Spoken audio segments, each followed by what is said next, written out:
The Mouse That Roared. That's my title today. And I won't tell you the story, I'll kind of tell you about the story. Most of you remember it. There was this jungle where a wonderful, great, majestic lion lived, and he was the king of the beasts. Every time he roared, anything he roared about got done. He was the top of all the living creatures in the jungle. The bottom of all the living creatures was this little tiny mouse. And this little mouse was basically helpless. Anytime anybody needed a snack, they were looking for mice.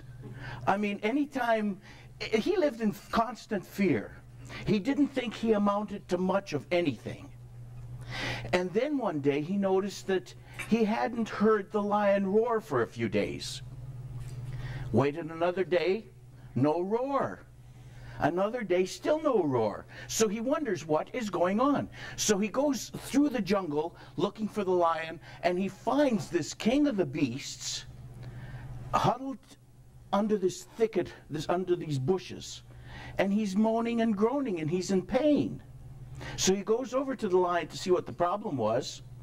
Took a little bit of courage because lions love mice for dessert. And he noticed that the lion's problem was he had a thorn in his paw. And regardless of what he did to try and get it out, his teeth were too big and clumsy. He just couldn't get it out. The little mouse got in there, and with his tiny little paws was able to get a hold of that thorn and pull it out, and the lion was able to heal up and live and roar again. Now, that little mouse became the lion's best friend. Not because he was so great, but because he did something so simple, but he did it well. I'm talking today about ordinary, simple people doing ordinary, simple things in extraordinary ways. So often we hear about the greatness of people who have been successful. Today I want to talk about simple people doing great things wonderfully.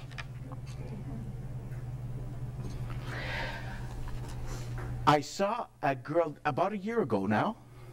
The playoffs, NBA playoffs, were on. National Basketball Association playoffs were on last year in 2003. And just think about this, with all of the different basketball games, football games, hockey games, baseball games, every kind of game that goes on anywhere, professionally, amateur, wherever, every day. How many times is the national anthem sung? I mean, there are thousands of people singing the national anthem every single day. But there was this one little girl, a young teenager by the name of Natalie Gilbert, who absolutely loved the Portland Trail Blazers, and one of her favorite people was the coach, Morris Cheeks. And she'd watched him when he was a player, and now he was a coach, and she absolutely loved the team, and she had a pretty good voice.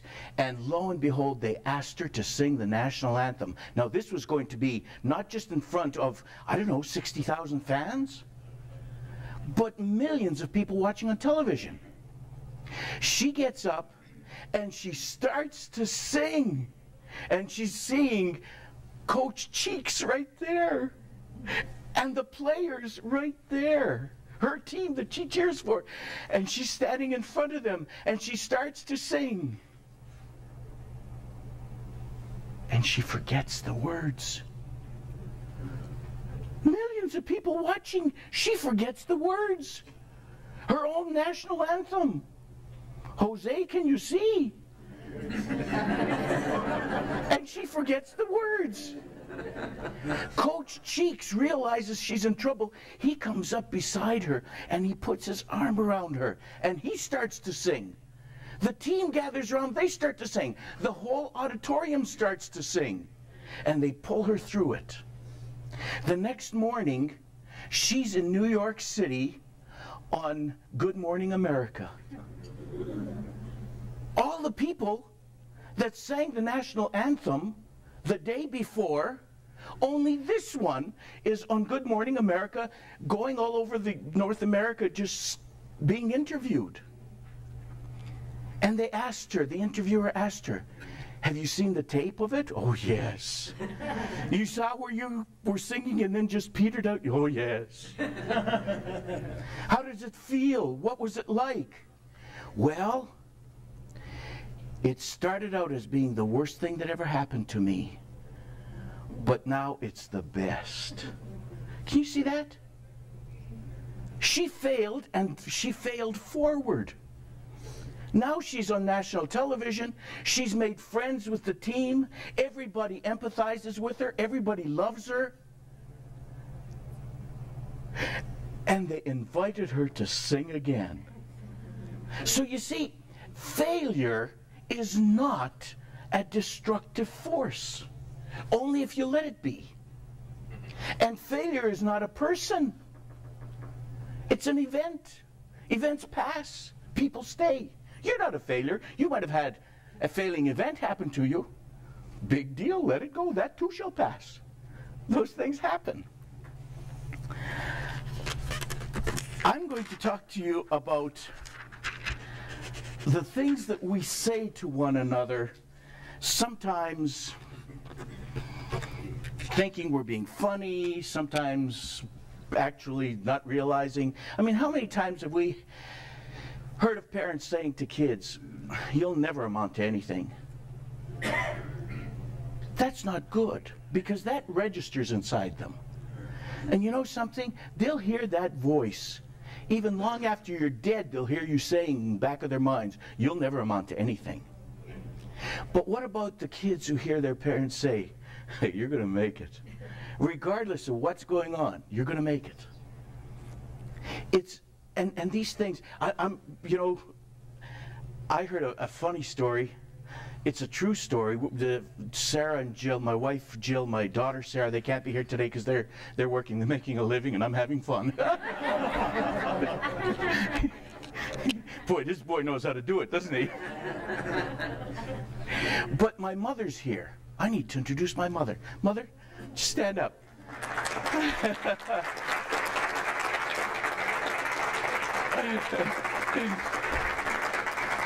That's Annie. My mother is Annie. My mother is the sweet little lady that told me about public speaking. She gave me a little piece of paper and she said, "Read this." And I looked at it and the thing said, "A speech should be like a lady's skirt, long enough to cover the subject, but short enough to be interesting." So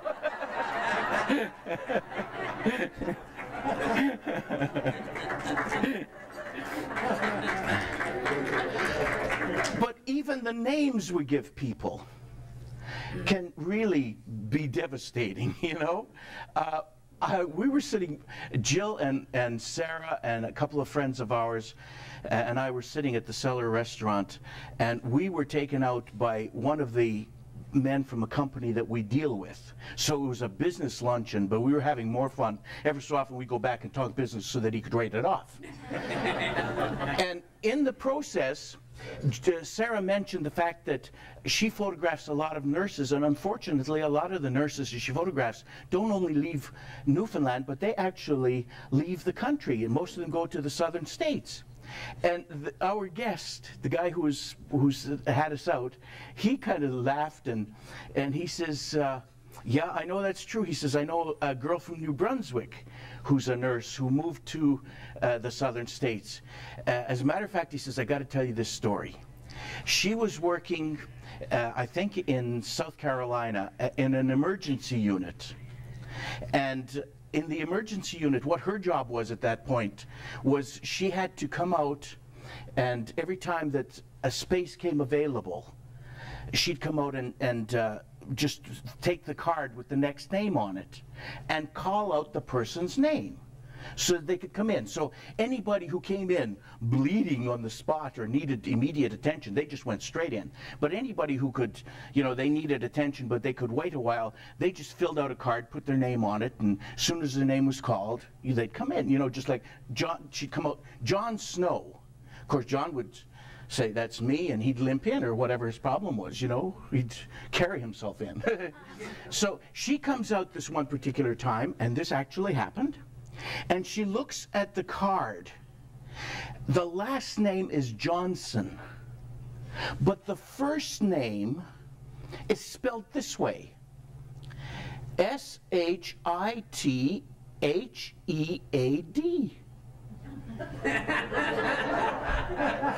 Now, she's not gonna, her first reaction is she looks at all of her co-workers. She wants to see who's there snickering, But everybody looks like they're sincerely at hard labor. So she ignores what was written down in the first name, and she says, "Johnson? Johnson, is there a Mr. or Mrs. Johnson here?" And nobody gets up. And time's a wasting. People are bleeding, So she says, "What the heck, I'm from Canada and nobody knows me here." Excuse me for saying this. "Shithead Johnson."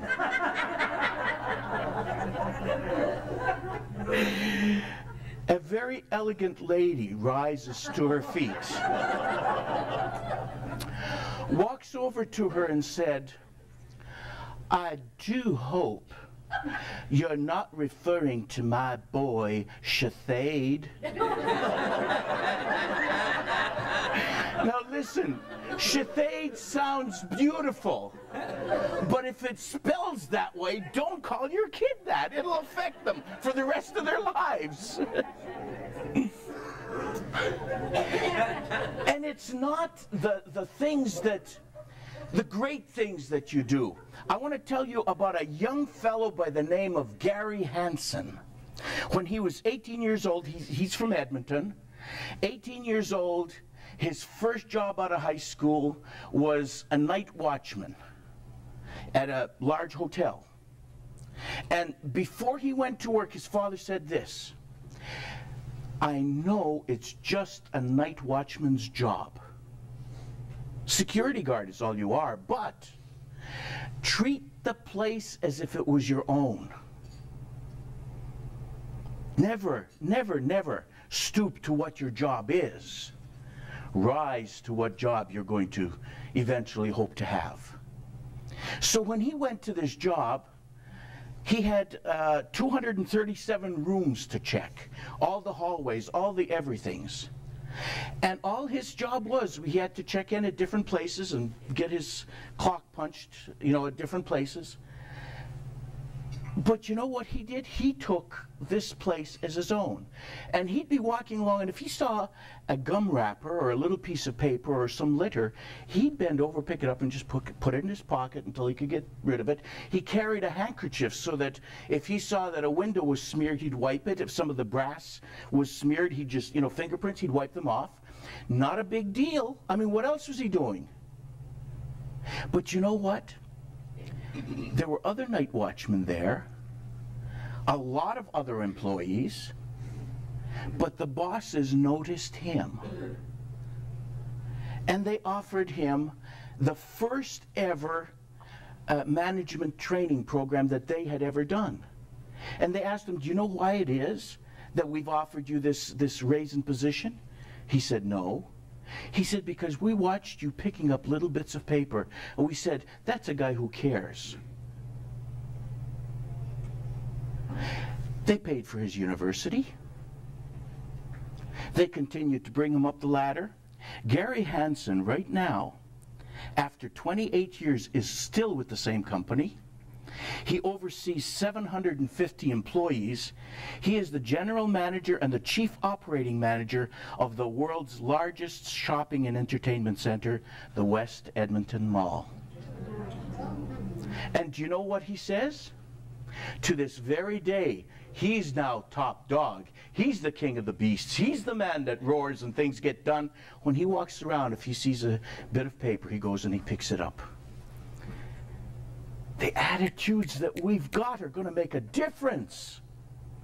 I'll tell you where I notice something, and I don't comment to the people that this goes on with, but I always pull into the full service bay at every gas station that I go unless I have no choice.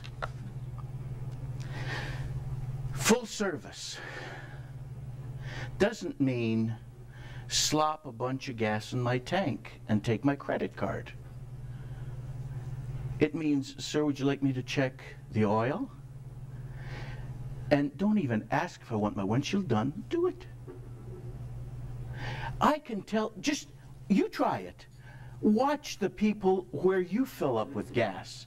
You'll be able to pick up the winners from the losers. It's already there. Now, do the losers have to stay losers? No. Oh, no. That can change. Everything is subject to change. Do you know one of the things that I do every single day? Every day, I say, this is the day that the Lord has made. I will rejoice and be glad in it, regardless of what's going on, fog or no fog. And the other thing I say is, I am going to continue to change and become the husband that my wife desires, demands, and loves. I got to keep changing. 34 years of marriage. Soon, I'll be what she wants, you know?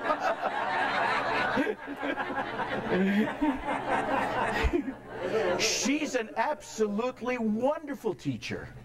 I'm just a slow learner. Speaking of gas stations, in 1969, before moving here, I lived in Calgary. And there was a real glut of service stations. And none of them were doing exceptionally well. Everybody was competing with everybody else. And one guy did something clever. He began to wear a tuxedo to pump gas. He really did. It was in all newspapers, on televisions, everywhere.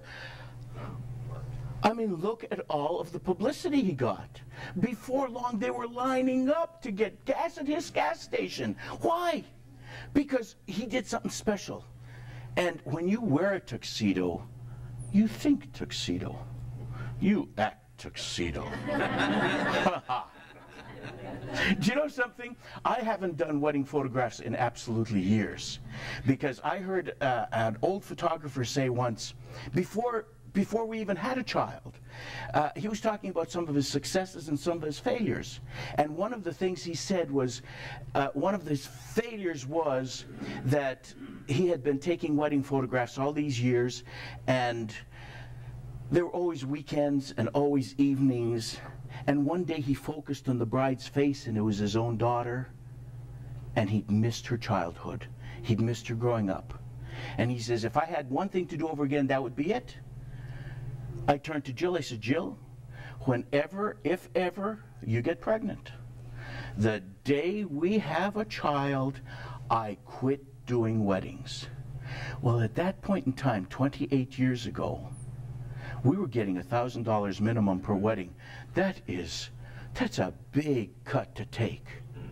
I mean, when suddenly Sarah was born, I looked at this little lump of flesh, and I looked at the $1,000 per wedding. And I chose the little lump of flesh. And you know something? One of the smartest things I ever did, because she is such a close friend of mine, and she's also my daughter. And that's fabulous. There are times that you've got to set priorities and stick with them.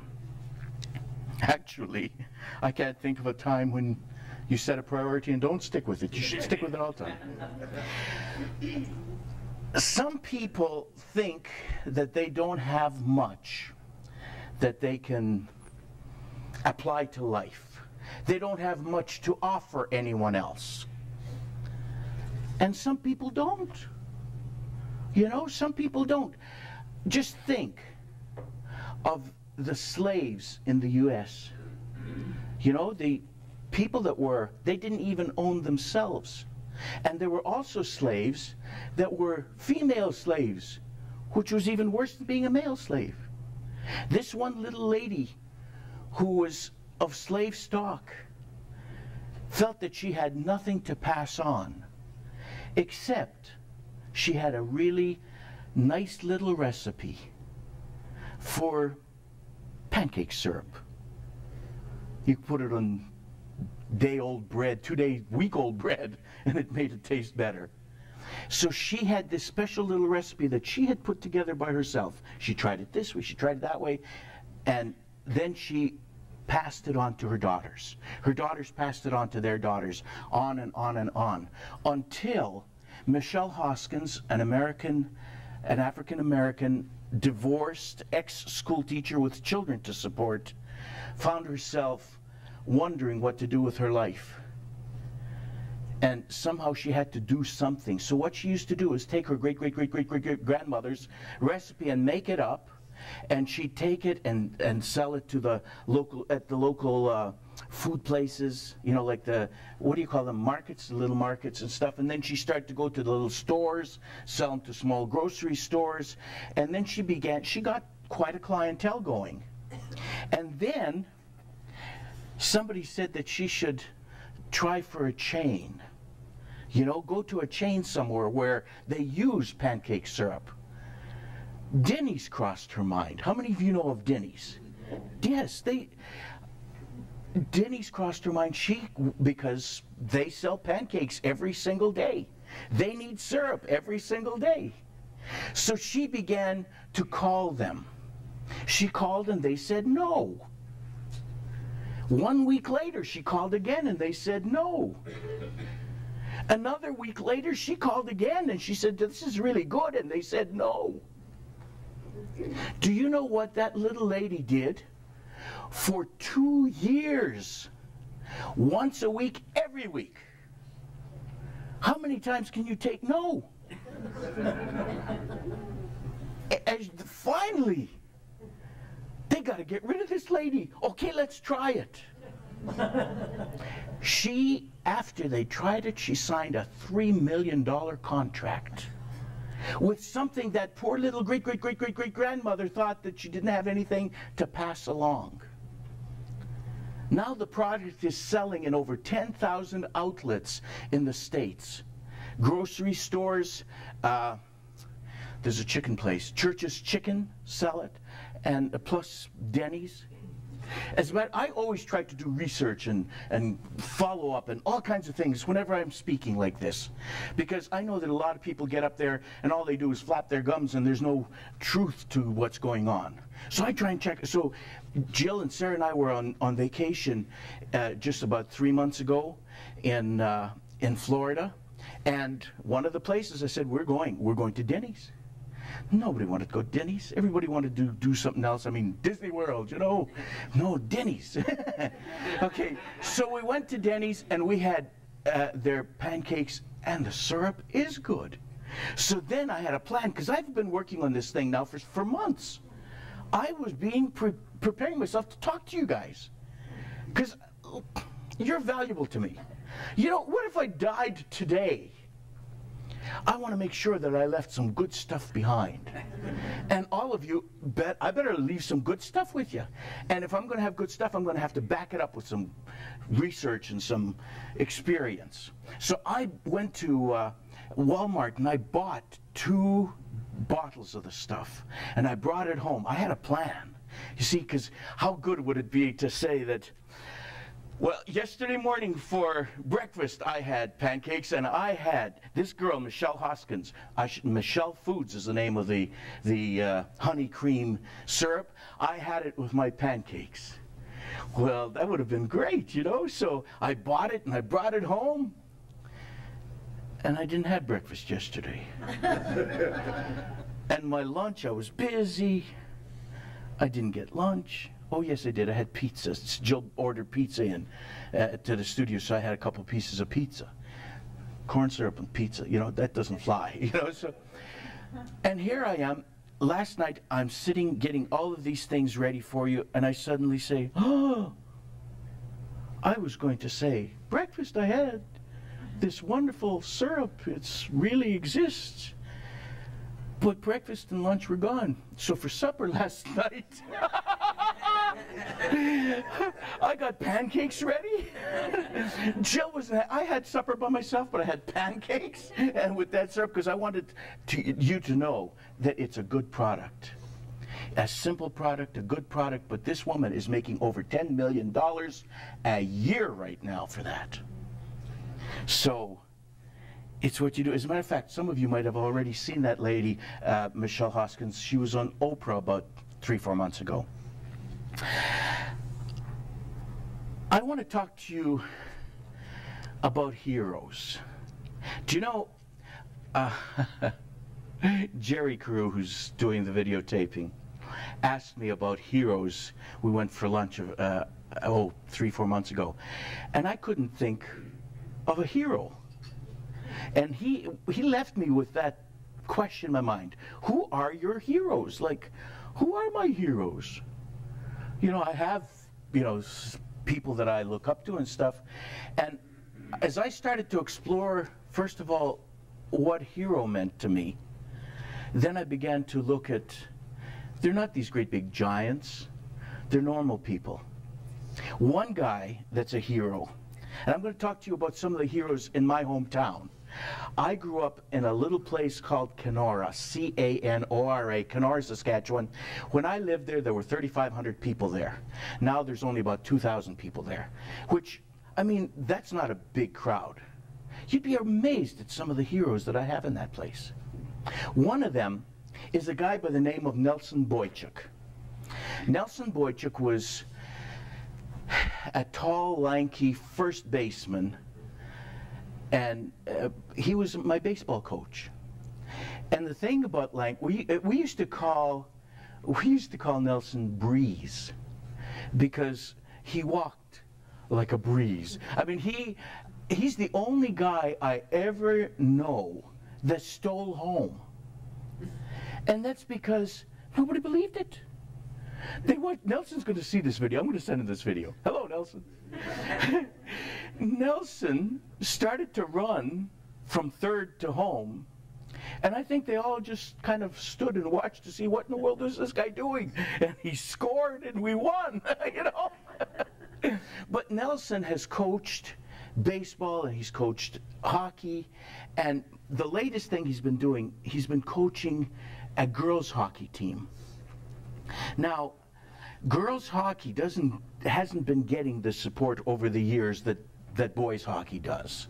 And it's only now that the Canadian girls have become the best in the world, and you know, all the gold medals and everything, that people are starting to pay attention. And also, another problem that they had with girls hockey there, all of the communities were so small.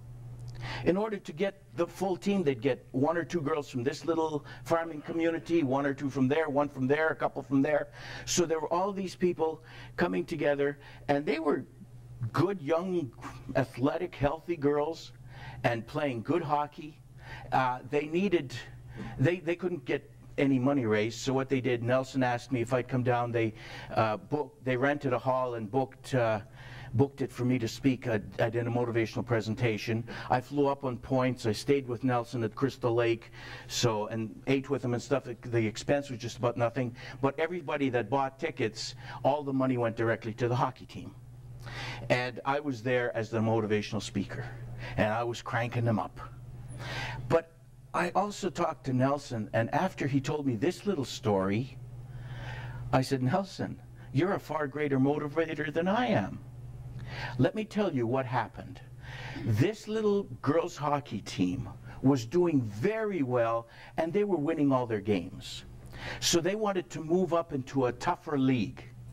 So what they did is they applied to a league where Regina has a couple of teams, Moose Jaw, Saskatoon, these kind of, you know, big city hockey teams. So they sent in a check and the application, and the check came back uncashed, and the application was sent back with a letter saying, we are a very competitive league. and we would hate to spoil your girls' winter. Thank you for applying, but I'm sorry, we won't accept you. Nelson didn't say a thing to the girls. He kept the letter, he kept the check, put them in his pocket for a rainy day. He called around to see the different hockey tournaments that different centers hold, to see where some of the Regina teams, Moose Jaw, Saskatoon, any of these big teams would be playing, so they could go and play in this little tournament. And he found one. They went in there and they played against one of the Regina teams, eliminated them, played against Moose Jaw, eliminated them. They got rid of all the city girls except one. Now they're in the finals, last game of the tournament, against the best Regina team. And at the end of the second period, they're down by 1 goal. Now, Mr. Motivator, Nelson Boychuk, reaches in his pocket, pulls out this uncashed check in this letter and says, "Girls, do you know what that team out there on the ice thinks of you?" He passes around the check and reads the letter and passes around the letter, and the girls see red. They went out on the ice that third period. They scored 3 unanswered goals, won the whole thing. The next morning, Nelson got a call being invited to join their league. The next time I talked to him on the phone, his girls, the Priestville Lakers, they're now called the Northeast Lakers, they had a record of 11 wins, no losses, and 2 ties in that league. They have been doing wonderfully. I was talking to Nelson just a few days ago. One of their girls just got a university scholarship because of this. And there are other girls that are being scouted right now. So you see, doesn't matter where you're from, doesn't matter what you're like, doesn't matter what's going on. If everybody works together and does their absolute best, something good has got to happen. Another couple of my heroes, Jack and Hilda Law. Both Jack and Hilda have passed away now, but they lived in my hometown of Kenora. Jack was mechanically minded, and also he was an ex-military man. Hilda, as a matter of fact, Hilda worked at a NACA photo studio, which was the place that I had my first baby picture taken. Oh, so cute. Chubby cheeks. Still got them, don't I? But one of the things that Hilda and Jack did is they adopted a baby. The baby's name was Alvin. Alvin's mother couldn't deal with what had happened. Alvin's mother was pregnant and having terrible morning sickness. A miracle drug had come on the scene to help eliminate morning sickness, called thalidomide. Oh yeah, it got rid of the morning sickness. Alvin was born without arms. Perfectly normal, but armless. In Newfoundland, that means not dangerous, right?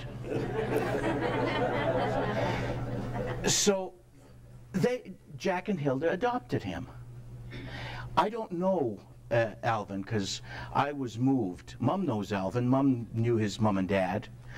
My mother used to work at my uncle's restaurant. My uncle had a restaurant in Kenora. That was a really classy place for a small town.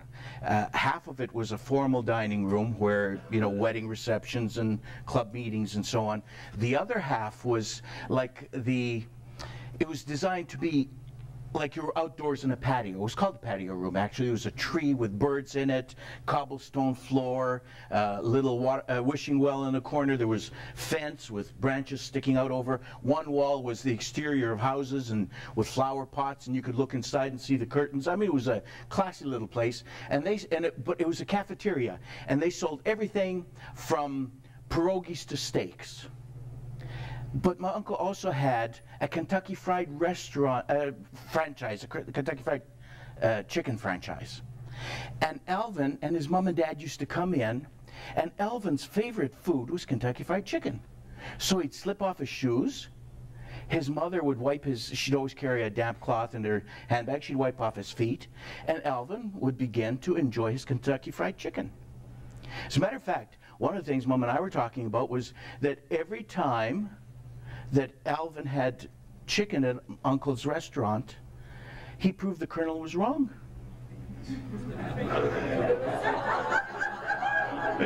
It wasn't finger licking good after all, was it? Alvin has become an international speaker and motivator. Travels everywhere. He's been in Newfoundland several times. Alvin and I are going to be speaking to the 500 of the best students in Newfoundland and Labrador in Bonavista in October. It's a student leadership conference. And he kicks it off and I close it down. But Alvin's, as a matter of fact, I got to tell you this. Mom wants to see Alvin again. I'm going to take her down to the airport and we're going to meet him and stuff. Now, I'm not sure. I was talking to Alvin's wife, and I don't know if our schedule is going to work out, but I thought that Alvin and I could drive out together and come back again. But I think he might have to leave a little before I do. So what he's going to do is rent a car and leave. Now, think about this for a moment. You work at Hertz Rent-A-Car. And you're standing there, and Alvin Law walks up and says, I would like to rent a car. What thought process goes through your mind? I mean, here's a guy without, you can't hand him the keys, because you can't hand them back. He'd foot them back to you. Alvin plays drums. Alvin plays piano. Alvin types with his toes. Alvin is incredible. But why is he incredible? Because he's so fantastic? No. Ordinary person, actually with a disadvantage, whose father was a military man. A friend of mine used to work across the street from them.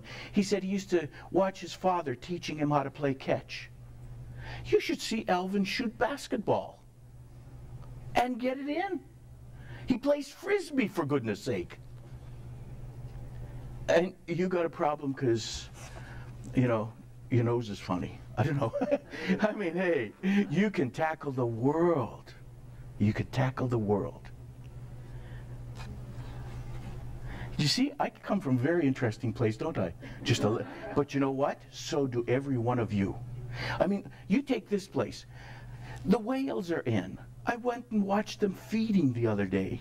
Great big humpback whales. I mean, the tails come up, they're huge. I mean, it's beautiful to watch. The icebergs are in. How gorgeous are they? Oh, we live in a wonderful place.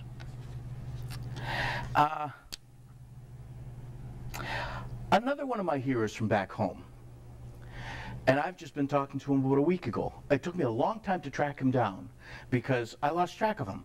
And I had to connect with a whole bunch of people before I found him. He now lives in Burnaby, BC. His name is Peter Holowachuk. Now, Peter, when he was just young, he played baseball, played a bit of hockey and stuff, but he eventually stopped that. Not because his interest in sports diminished, not at all. He loved sports, but there were other reasons that stopped him. But he always continued on with all the teams. Even though he'd never be able to play, maybe occasionally they'd let him play. But he was either the scorekeeper or statistician or equipment manager or water boy or whatever, just a cheerleader. Peter was always around. And Peter had the most wonderful attitude. Even though he was hardly ever selected to play in any of these things, he still had a great attitude.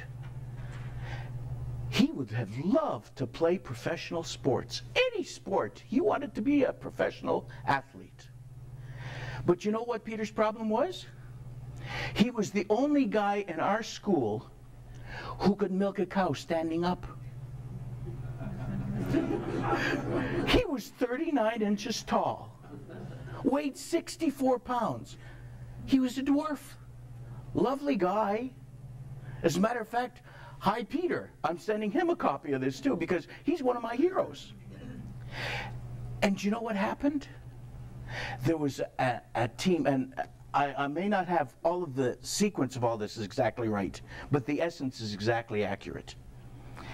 There was an athletic team that used to tour, kind of knockoff of the Harlem Globetrotters, called the California Cuties. They were a comedy basketball team, and they'd play all the different high schools and stuff, and the men's clubs and things, and they came in and they played against our high school. Now, they were a comedy team, and they had a guy by the name of John Maldonado, who was also a dwarf, who played with them. And Peter actually got a chance to play against John Maldonado and the team. And as they moved on and continued to play the circuit all around the prairies, by the time they got to Red Deer, Alberta, John Maldonado, their dwarf, died. Where is the last athletic dwarf person, little person that we saw? Back in Kenora. Do you know what? Peter, for whom it would be impossible in his own mind, except he had a good attitude, Peter became a professional athlete. He spent 8 years with the California Cuties playing basketball, but we didn't know this. They also, during the off season, during the summer season, they were a professional softball team. During that time, he played through 48 states and 9 provinces. 8 years as a professional athlete. Today he lives in Burnaby, BC, and he's got a wonderful job with a licensing division up there, and I just admire him. And I use his life to encourage everybody else here. Speaking of being short, I don't know how many of you are watching the NHL finals, but Martin St. Louis was asked this just a few days ago. What does it feel like to be the shortest player in the NHL? His answer? A heck of a lot better than being a shortest player in the minors.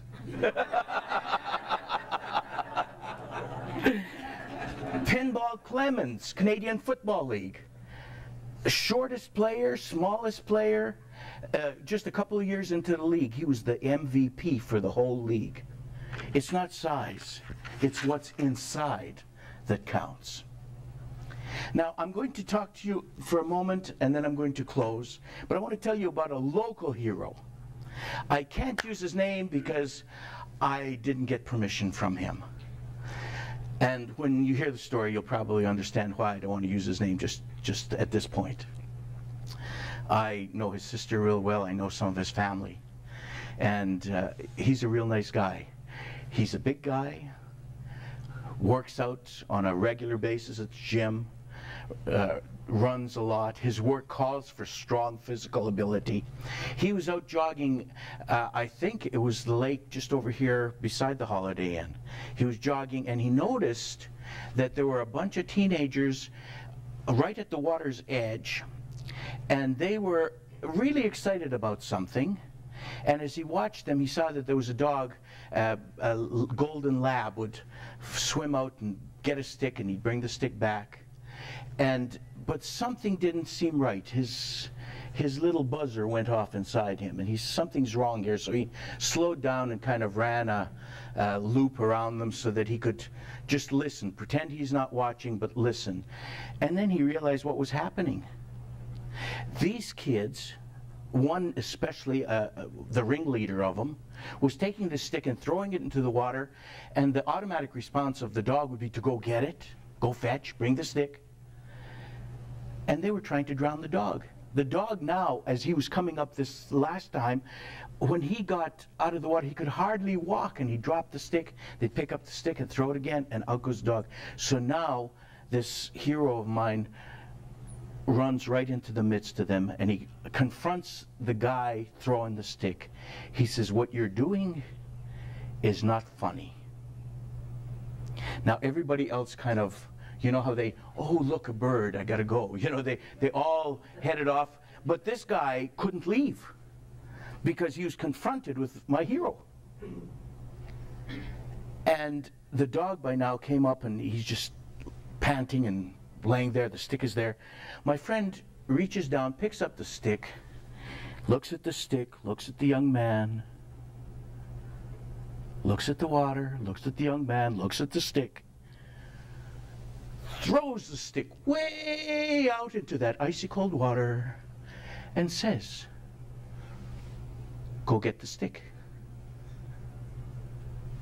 The guy says, "Are you crazy?" He smiles a little and says, "Maybe."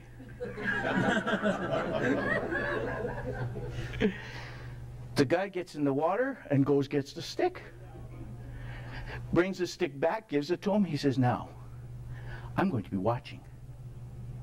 If you ever do anything like that to man or beast again, this is only a sample of what's going to happen." Well, of course, within a few hours, the police were knocking on my hero's door, saying, "What did you get yourself into?" "Well, you know, ta-da, ta-da, ta-da." He says, "Well, he's pressing charges, you know. He's pressing charges that, you know, assault." He says, "Well, let's go to court." And to court they went. And the young man gets up and tells a story about how he was abused. This giant of a man made him run into the water and get the stick, and he was threatened. And then the judge says, "Sir, would you tell your side of the story?" And when our hero finished telling his side of the story, the judge, first of all, really told the kid off, dismissed the charges, and whispered something to one of the assistants, the court people there, who immediately left. And as soon as the young man stepped outside the courthouse doors, he was immediately arrested for cruelty to animals. Yeah. So there's a lot of heroes doing a lot of different things. Sometimes what we think is wrong with us just can be overlooked. There are so many good things about us. I mean, with so many good things, you got to have a few things that are off, don't you? You know? The title, "The Mouse That Roared," speaking of mice, the early bird may get the worm, but do you realize it's always the second mouse that gets the cheese? Okay. This is it, the grand finale. Guy walks into a doctor's office. "Doc," he says, "something's desperately wrong. I think I'm dying." "Why, what's wrong?" "Look, I'll show you. When I touch right there, ow, ow, ow. Ooh, it hurts." "Oh my, there's nothing, Doc. Look, watch. When I touch there, oh, see, oh, it hurts. Doc, look. Everywhere I touch, my whole body, everywhere.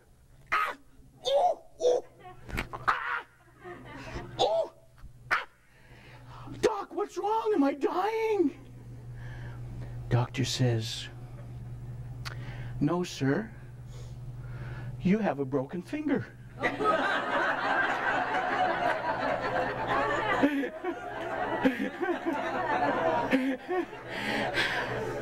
The little thing that might be a burden to you could be the very thing that sets you apart and makes you a hero. Makes you the mouse that roared. Thank you.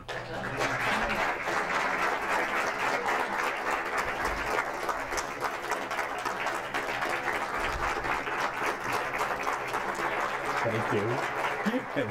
Thank you.